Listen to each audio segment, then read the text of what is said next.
Buenos días, buenas tardes, buenas noches. Mi nombre es Carlos Uazúa y esto es Un Divertimento Serio. Hola y bienvenidos a este capítulo extra de Un Divertimento Serio. El día de hoy vamos a hacer una serie de comentarios acerca de la cuestión sobre la terapia. Porque unos dicen psicoterapia, otros dicen terapia y a fin de cuentas, incluso dentro del psicoanálisis se hace llamar psicoterapia a algo.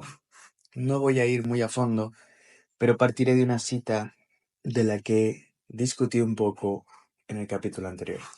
Y la cita está en La hermenéutica del sujeto, en la página 95 de Michel Foucault. Cito: ¿Y por qué, dice Filón, refiriéndose a Filón de Alejandría, se llaman terapeutas? Pues porque curan el alma como los médicos curan el cuerpo. Su práctica es terapéutica, dice, como la práctica de los médicos es iatrique. Filón hace aquí, como algunos autores griegos, pero no todos, una distinción entre la terapéutica y la iátrica, donde la terapéutica es justamente una forma de actividad de cuidados más amplia, más espiritual. Y dice, se llaman terapeutas porque quieren curar el alma como los médicos curan el cuerpo. Y también porque practican el culto del ser. Dan cuidados al ser y le dan cuidados a su alma. Y al hacer ambas cosas a la vez, en la correlación entre el cuidado del ser y el cuidado del alma, pueden titularse los terapeutas. Ahora, ¿en qué se parecen estos terapeutas a los terapeutas que tenemos ahora? No me voy a centrar específicamente en la palabra terapia, puesto que tiene muchas acepciones y sobre todo no solo en psicología, sino en medicina y muchas otras disciplinas. Entonces, no me voy a extender hacia ese lado, pero vamos a comentar un poco qué pasa con esto de los terapeutas. En nuestra pequeña ciudad llamada Cancún, se usa mucho la expresión, incluso uno puede abrir un portal de empleo o incluso en el periódico y puede ver clasificados donde se menciona, se solicitan terapeutas. ¿Estaremos hablando de los mismos terapeutas? Generalmente en nuestra cotidianidad caribeña, terapeuta es aquel que tiene una serie de técnicas y ejercicios para el trabajo corporal de relajación muscular, que en nuestra pequeña ciudad está ampliamente difundido por toda la serie de spas que se encuentra dentro de los hoteles. Tal vez alguien que llegue de otra ciudad o alguien que no esté muy emparentado con ciudades desarrolladas alrededor de la hotelería, seguramente se encontrará con una gran novedad que piden muchos terapeutas, piden muchos terapeutas en el periódico y en los hoteles. Y si alguien es recién graduado de psiquiatría o psicología, puede que se vea muy emocionado. Sin embargo, ese tipo de terapeutas no es el terapeuta que nos concierne, pero pongo este ejemplo que es muy claro y es muy vívido, cuando menos para las personas que tengan un poco de contacto con Cancún o con ciudades parecidas, no sé, Playa del Carmen, Los Cabos, Acapulco, no sé qué otras pueda haber igual de importantes a nivel turístico. Entonces, les comento esto porque las palabras mutan, las palabras se van transformando. La gran parte de las actividades que realizan los terapeutas actuales hoteleros del spa, pues no son cuidados del alma específicamente. Ahora, hay que tener en cuenta que los terapeutas es el nombre original que se da en Grecia. En cada una de las culturas se daba una palabra totalmente diferente. Un ejemplo claro sería, por ejemplo, el Teishkuitiani, que son aquellos que trabajan al servicio del Tlacahuapahualitzli, que era una actividad muy espiritual que servía justamente para desarrollar lo espiritual en los hombres. Era un arte, es una de las artes de actividades que tenían los aztecas, si mal no recuerdo. Hoy ando muy local.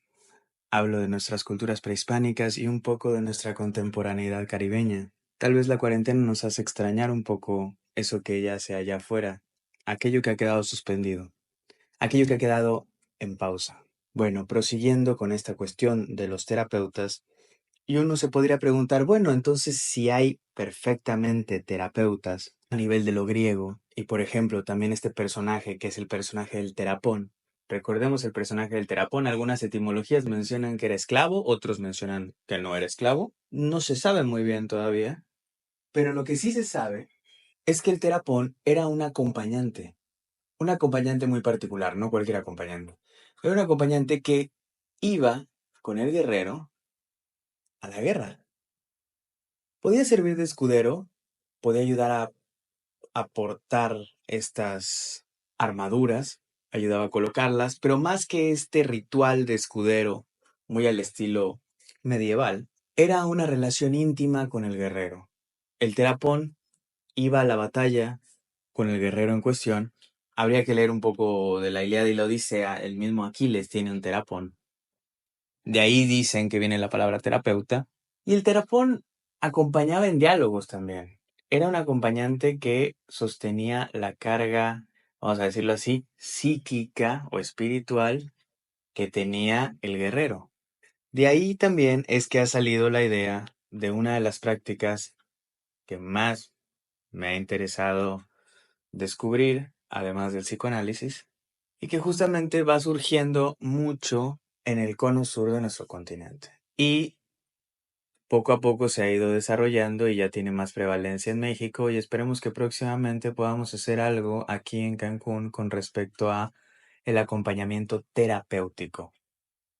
No me extenderé mucho sobre ese asunto, puesto que este es un podcast de psicoanálisis, pero hay que tener en cuenta que el acompañamiento terapéutico tiene también su inspiración en estos terapones. Entonces, si el acompañante terapéutico lo ve en ese sentido antiguo griego, ¿por qué el psicoanálisis no podría entonces asumir la palabra terapeuta o la palabra terapia? Porque como las palabras mutan y los terapeutas también pueden ser los masajistas de los spas, los campos semánticos se van transformando a tal punto que cambian su significación y dejan de estar de un lado del territorio o de otro. Entonces, de igual forma, los campos semánticos van transformándose y los rubros se van transformando. Después de todo el desarrollo de la función psi, que ha sido bien puntuada por Michel Foucault, es un poco difícil intentar regresar a la palabra terapeuta cuando ésta siempre trae de fondo una serie de cuestiones medio holísticas de spa. O asumir la palabra psicoterapeuta sería caer en el grave error otra vez de la función psi de una manera más clara y abrumadora. Con respecto a si nos convendría, entonces podría mencionar también cómo Lacan es que mencionaba que no valía la pena psicoterapiar al psiquismo.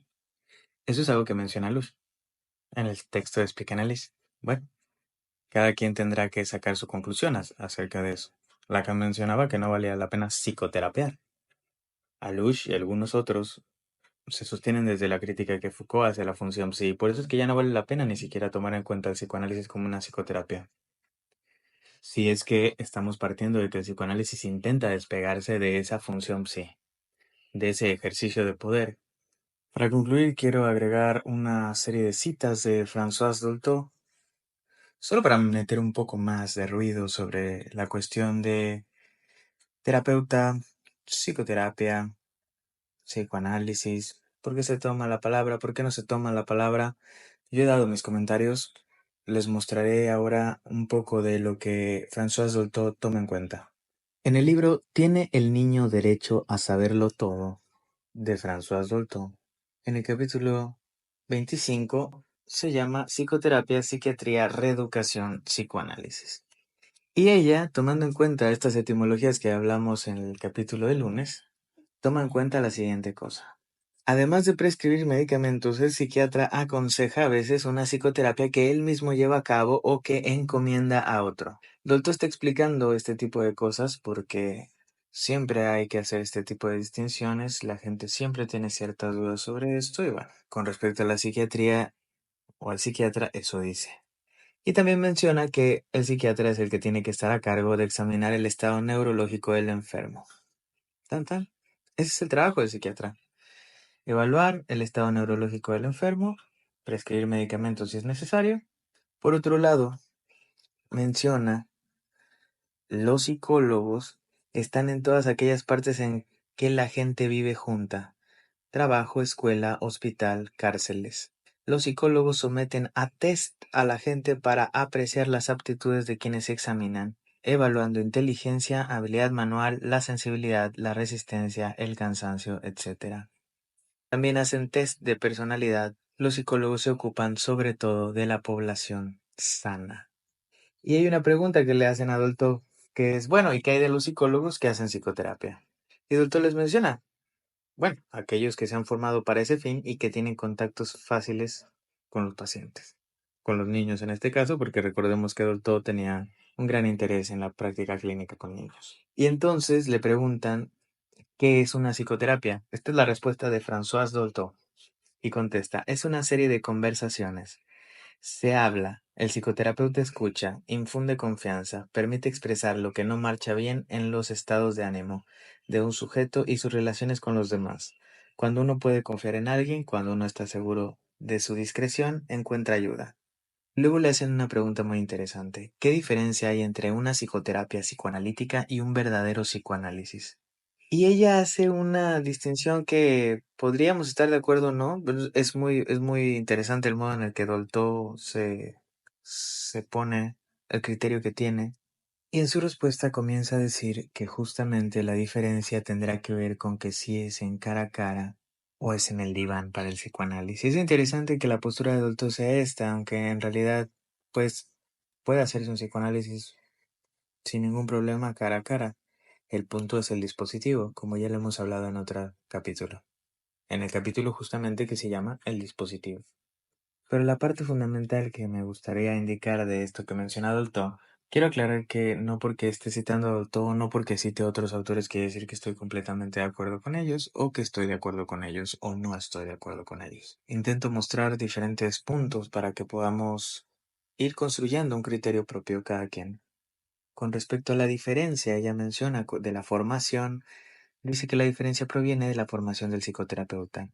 Cito, es decir, del hecho de que él mismo haya sido o no psicoanalizado. Se puede llevar a cabo una psicoterapia simple o de apoyo con un médico, con un psiquiatra, con un psicólogo, que sepa infundir confianza, relanzar la palabra del paciente, ayudar a que éste se exprese lo que tiene en su corazón. Pero no puede hacerse una psicoterapia psicoanalítica sino con un interlocutor ya psicoanalizado, formado en la escucha del inconsciente, en la escucha de todo lo que pasa en nosotros y se expresa en nosotros sin que lo sepamos mientras estamos hablando. Aparentemente el proceso de la psicoterapia es el mismo, solo que un psicoterapeuta que fue psicoanalizado permite, en virtud de su actitud, que suban a la superficie y se expresen problemas profundos y antiguos del paciente. Toto fue una gran clínica, y es interesante cómo su postura, al igual que muchas otras cosas, difieren en algún sentido de la de Lacan. Y esto es algo que me gustaría como retomar porque no porque a lo mejor no suscribamos al psicoanálisis lacaniano quiere decir que es lo único. O quiere decir que los que estuvieron junto a él apoyándolo pensaban igual. Dolto fue una gran clínica, pero Dolto no era lacaniana. Bueno, sé que este capítulo extra no deja nada aterrizado ni nada concluyente y me da mucho gusto por eso, ya que estos comentarios etimológicos sobre el terapeuta han surgido a partir de que habría que abrir más el espacio para discutir este tipo de cuestiones. Por ahora nos quedamos con que el psicoanálisis no podría incursionar otra vez en usar la palabra terapeuta o psicoterapia debido a la función sí. Sería muy ingenuo de nuestra parte creer que no está ahí jalando los hilos. Y habrá tiempo para discutir y si quieren discutir un poco más, escríbanos a nuestro correo suasua.carlos@yahoo.com o a nuestro Instagram @undivertimentoserio. Gracias por escuchar. Hasta luego.